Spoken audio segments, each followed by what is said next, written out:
Mga kapatid, umakyat po sa 51 na ang naitalang patay sa pananalasa ng Bagyong Tino sa buong lalawigan lamang ng Cebu. Sa pinakahuling datos po ng Cebu Provincial Disaster Risk Reduction and Management Office, 15 rito ang mula po sa bayan ng Compostela, 8 ang sa Danao City, 9 ang sa Mandaue City, 7 mula sa Talisay City, habang 12 naman ang namatay sa mismong lungsod ng Cebu. Namatay po mga biktima bunsod na matinding pagbabaha sa lalawigan. Sa hiwalay pong datos naman ng NDRRMC, meron pong 3 sugatan at 6 pang nawawala. Umabot na rin po sa halos 200,000 pamilya ang apektado ng malakas na bagyo. Napanatili naman ang Bagyong Tino ang lakas nito habang unti-unting lumalapit sa northern Palawan. Huling namataan ng bagyo. Sa karagatan, malapit po sa Linapakan sa Palawan. Naglandfall ulit ito sa Batas Island kaninang alas 4 ng madaling araw.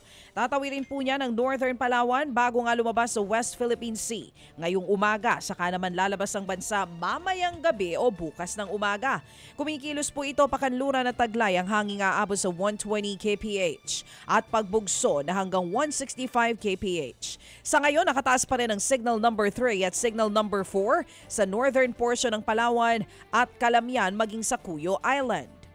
Samantala, signal number 2 naman sa southern portion, Occidental at Oriental Mindoro, central portion ng Palawan, Cagayancillo Islands at Caluya Islands. Signal number 1 ang nalalabing bahagi ng Occidental Mindoro, Lubang Islands, nalalabing bahagi ng Oriental Mindoro, western portion ng Romblon, southern portion ng Palawan, kasama rin po ang Kalayaan Islands, Aklan, nalalabing bahagi ng Antique, central at western portions ng Capiz at central at southern portions ng Iloilo maging sa Guimaras. Samantala, suspendido pa rin po ang klase sa ilang mga lugar dahil nga pa rin po sa masamang panahon at pinsalang iniwan nga ng Bagyong Tino.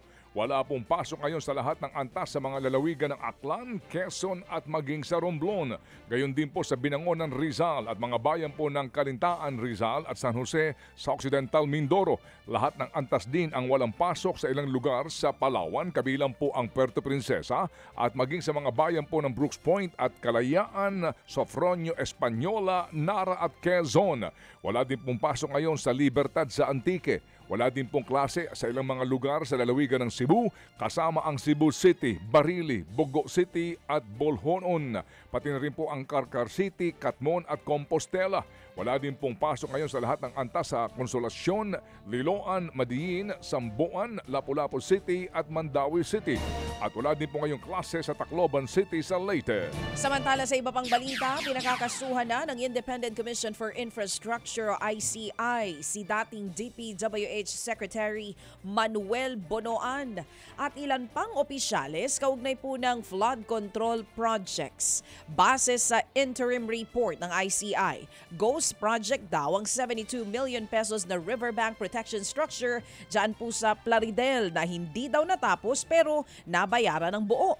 Dahil nga dyan, inirekomenda ng komisyon na silipin ng ombudsman kung may nilabag sa Code of Conduct and Ethical Standards for Public Officials, sina Bonoan, maging sina dating Undersecretaries Roberto Bernardo at Maria Catalina Cabral.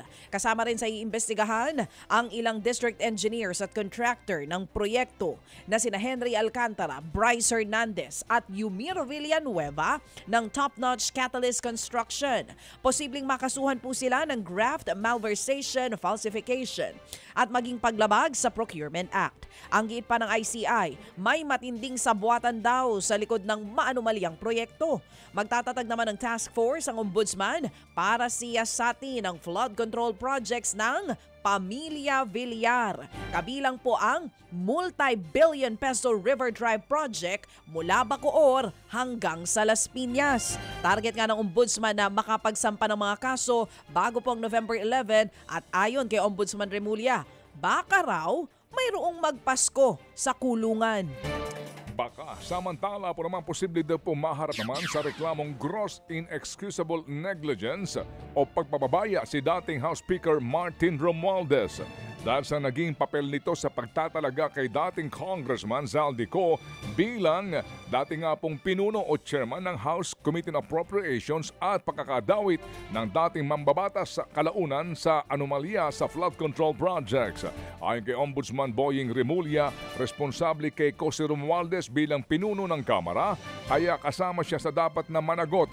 Pareho po namang inaakusahang tumanggap ng kickback sa flood control project si Romualdez at maging siko, pero kapwa nila ito patuloy pong itinatanggi.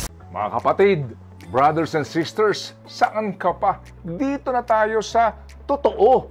Dito na tayo sa True FM. Mga kapatid, mag-subscribe and follow po kayo sa social media accounts ng True Network PH. Yan po kami. Hanapin nyo lang True Network PH, Facebook, Instagram, YouTube, TikTok, and podcast.